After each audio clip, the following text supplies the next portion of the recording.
There was somebody who commented on my one of my videos here about the Toro Workmaster restoration. They commented that they didn't see me do any work, and so I'm going to comment on that part of what this person is commenting on about me showing me doing the work. A lot of this work is extremely tedious because you're taking apart stuff that is 40-some years old and rusted on, and you're doing it for the first time, so it takes a considerable amount of time, and my videos would be extremely long if I showed rebuilding the different components and stuff. So I did attempt to videotape, or what do you call it? Video record. I did record myself rebuilding the brake that is still laying here on the table that we're going to take to the blacksmith tomorrow to press onto the axle with the axle bearings. So you got to assemble all the parts on that axle before you press on the bearing and the bearing retainer. So I did videotape it, but the tripod I have for my phone, it doesn't really let me make the camera point downward as much as I'd like when I'm working on stuff. So my hand is in the way, and I apologize that the video is not that good. I'll probably won't be recording myself doing work until I get like there's some tripods with literally acrobatically adjustable feet, and I'm going to attempt to get one of those so that I can put my phone at any angle that I like. I currently don't have a stand like that. So I apologize for the video that's to follow here, but if the video is something that you're interested in here, this video is going to go to me rebuilding this brake here yesterday. So it is what it is, so to speak. Hello. Well, it's weekend, so we got some time here to work on this project. And let's start out with this diagram here, the axle, because this is going to show you the design that they used back in the 70s when they made the Toro Workmaster. This design of this axle will show you why you have to ruin so many of the parts just to fix your brakes. So this is the one of the original brake calipers from the rear wheels. These things are rusted in so solid that nothing I did with a torch could get the plungers unstuck in these. And this is the back plate that holds your axle, that holds this axle into the axle tube on the machine, like I showed in the previous video. So in order for you to replace this brake assembly, you have to get the axle retaining ring and your bearing off of this axle in order to remove this. And in order to get these parts off of the axle, you got to ruin them with a cutting torch, because they've been on there for like 50 years, almost 50 years. So there's no way, these are so fit. And then they're all the way up against here. I mean, how are you going to get them off? So I took them to a blacksmith, and he basically cut them off. So now this bearing is a very special bearing, and it's like $100 bearing. It's a Timken. It's available online from many sources, but it is a specialty bearing, and it is over $100. And then this is the bearing retaining ring that adds to the back of it on this. It holds it, because this is a single bearing axle. They need this retaining ring that helps hold the bearing in place. It's kind of an ancient design. It's also kind of a poor design, and I'll show you that here in a minute. Now, I'm going to jump over here to the diagram. And I'll show you the assembly of this. So as you can see, this is where your wheel bolts to. That's that part. It's where your wheel bolts to. And then behind it is this felt seal, number 11. Now this felt seal is like a 1/4-inch square washer of felt that goes on to this offset here. Now, I looked online, and I managed to find one new old stock felt seal like this from Bonanza.com, and Bonanza.com just sells just odds and ends like that. And it was like $13 for that new old stock. The packaging looked like it was 30, 40 years old already. So I found one, and then I couldn't find the second one because I needed two because I'm doing both sides. Now, you got to improvise when you're doing restorations like that. You're gonna have to improvise because that felt seal is the first thing that goes on that axle. So here's what I came up with. It's like a 1/4 inch, basically like a 1/4 inch in both directions of felt. So what I did is I jumped on Amazon, and this is after I couldn't find one, and I'm trying to get this done, this project done. I jumped on Amazon and I bought this kit of 1/4 inch quality felt pieces, and these are 2-inch rounds. 2-inch rounds, and then this is a 1.5-inch round. And then there's squares, there's tiny ones, whatever. This whole kit is over 300 pieces of felt pieces with rubber 3M double-sided adhesive on the other side. Or I should say 3M peel-off adhesive. So what I did is, the kit of 300 and some pieces off of Amazon cost me the same as that one new old stock I found, is $13. So what I did is I took one of these. There were 4 of these 2-inch. There were 4 of these 2-inch round pieces in here, and they're 1/4 inch thick. So I took one of these. I actually didn't do it. My wife did it. So that's full disclosure. And she laid one of these 1.5-inch rounds. She laid one of these 1.5-inch rounds onto a 2-inch, and then traced around it with a fine tip Sharpie, and then she cut it out with an X-Acto knife. And the result is, this is what I cut out.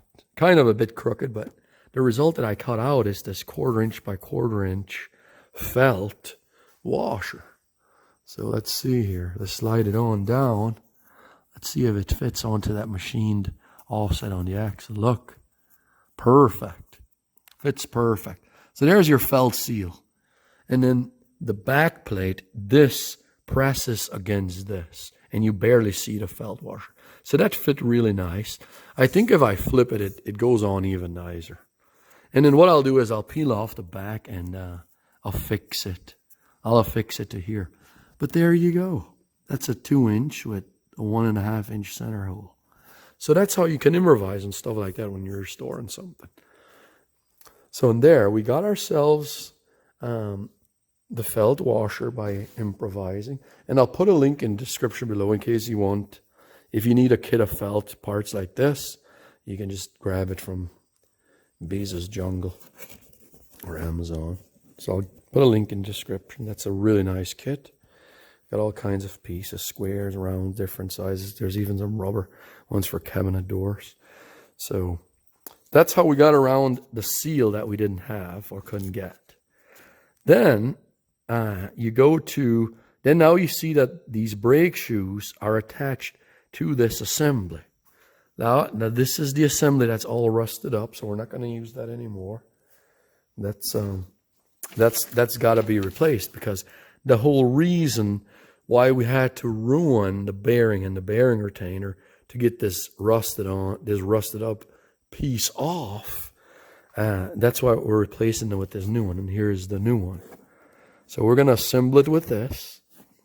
But before we put this on here, we're going to put new, what do we got here?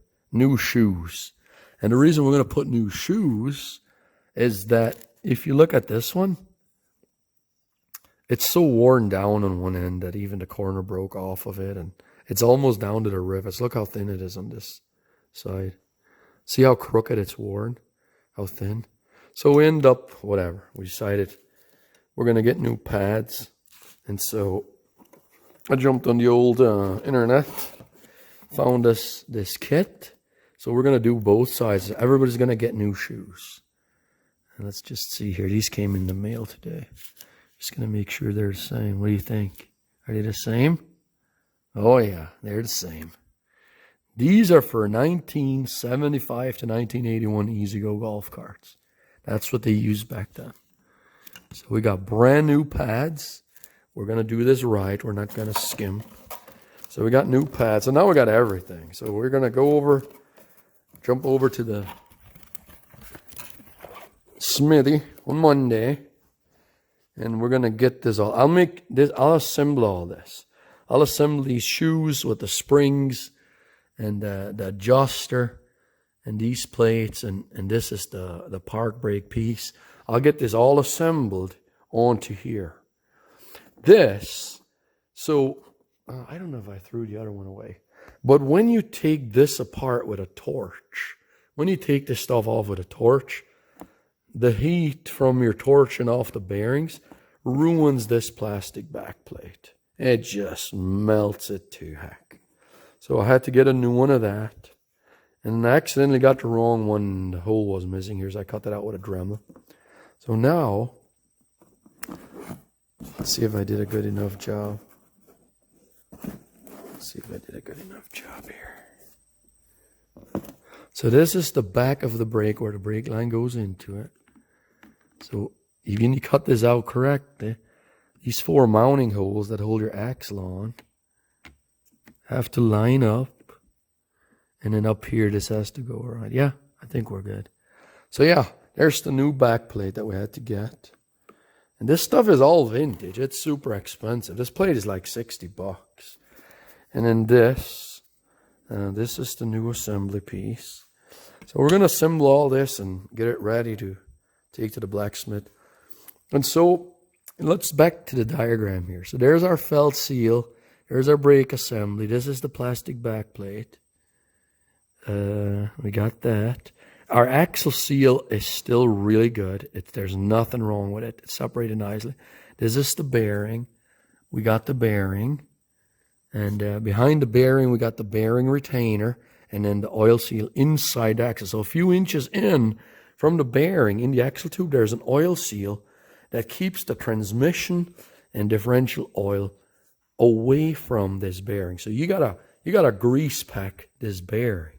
Because the only way it has for lubing itself, when you assemble this, stick it into the axle tube on a cart, the only way that bearing on the end of the axle tube as you tap it in, the only way it has lubricant is if you pack this with grease.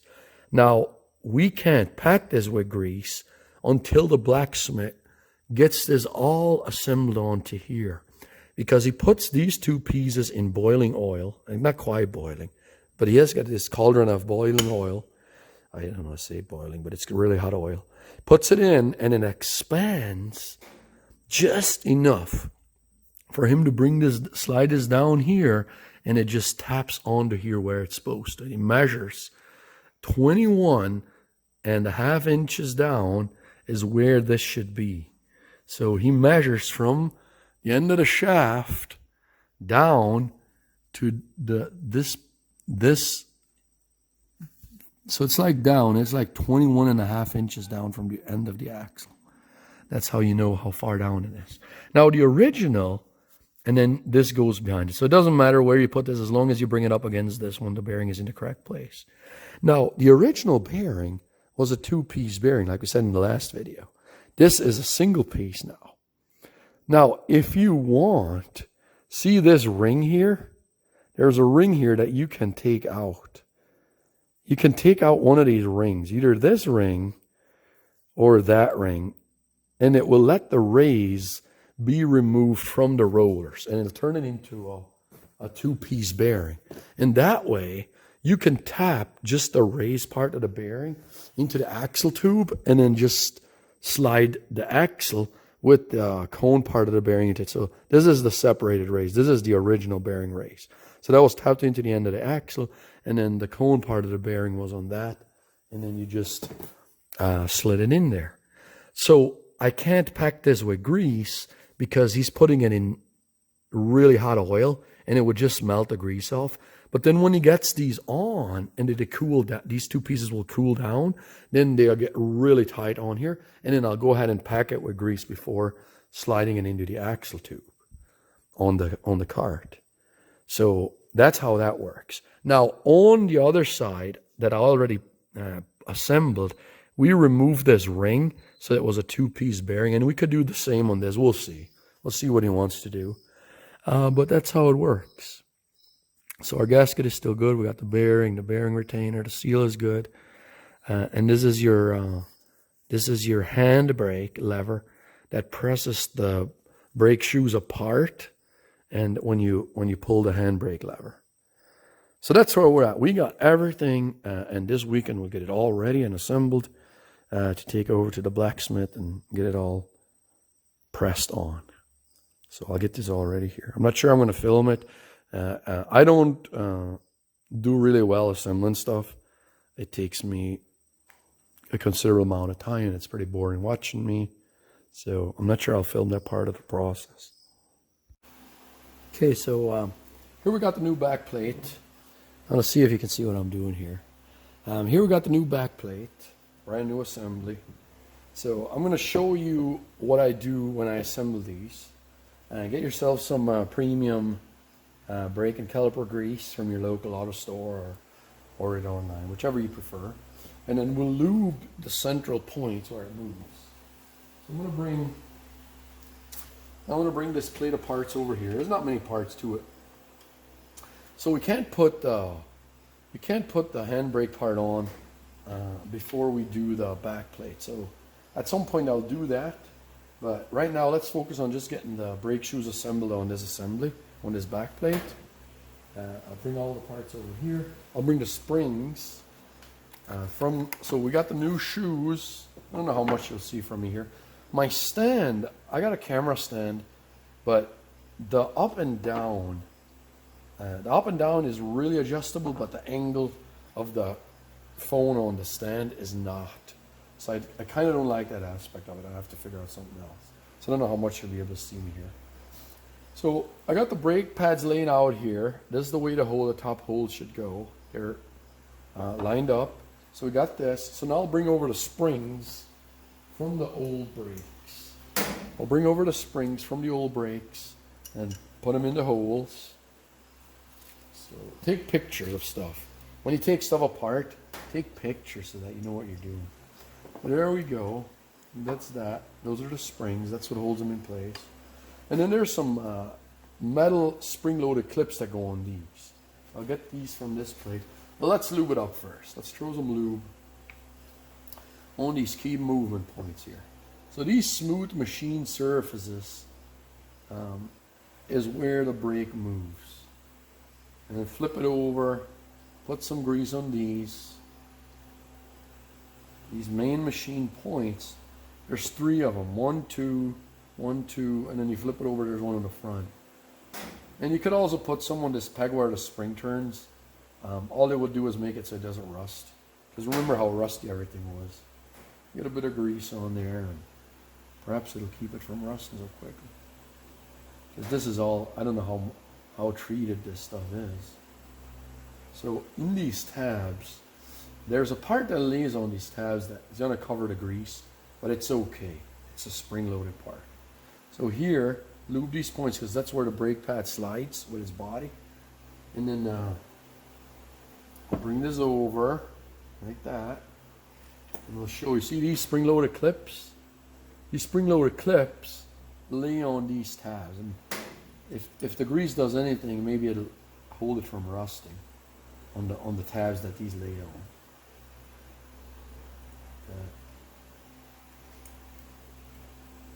So like that. Maybe you put grease up here.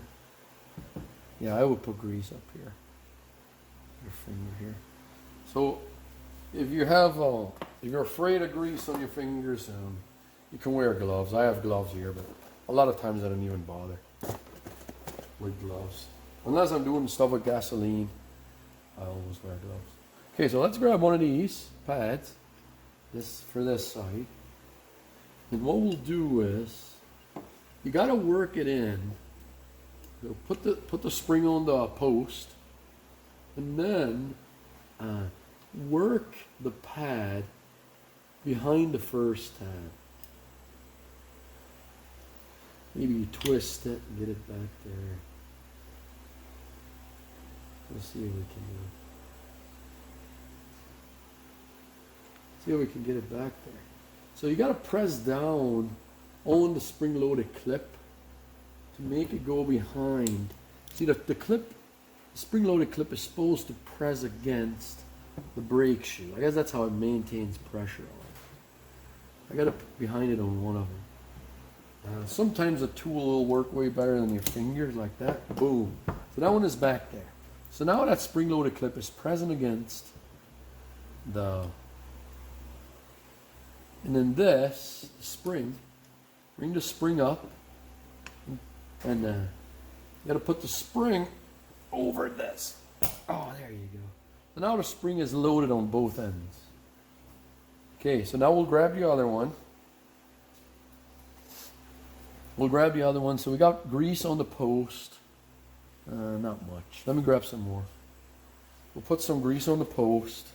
We already got some on the moving parts, the slides. There we go. That's better. So sometimes grease acts like a dirt attractor. So it's kind of a double-edged sword, so to speak. Okay, so we'll grab the other one. This is the new pad. This is the spring. So as you can see, you got to pull it forward, and you pull it on the post, and then up here, put it in on the plunger. Whoop, whoop, whoop. You got to think about that spring-loaded part, depending on what part of that it's on. I found that if you, in some ways, you got to push, pull, twist to get it where you think it should go. Oh, that's not going to work. So what happened there is we didn't put it up on top first. Yeah. So the clip has to press against. And sometimes you grab a tool and the tool will do the job in 5 seconds of what you'll do with your hands, and you try doing it with your hands. Let's try this.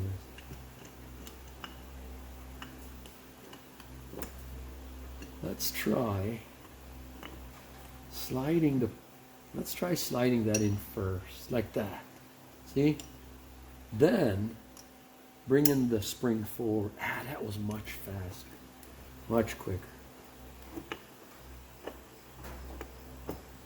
Like that. So one part of it isn't down yet. Let's grab the plier. Press that down. Press the tip of that spring-loaded piece. There you go. So now both parts are back. Pull the spring up. Put it over the peg. And then press this in. Sometimes the plier works really smooth. Quick. There you go. See, this is why a lot of people, including me, we don't do work like this on video.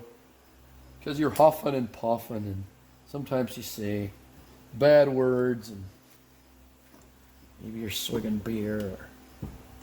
Yeah, let's press it back there. There we go. There it's back. So now the spring is loaded on both of these. See how nice and moves, smooth and lubed?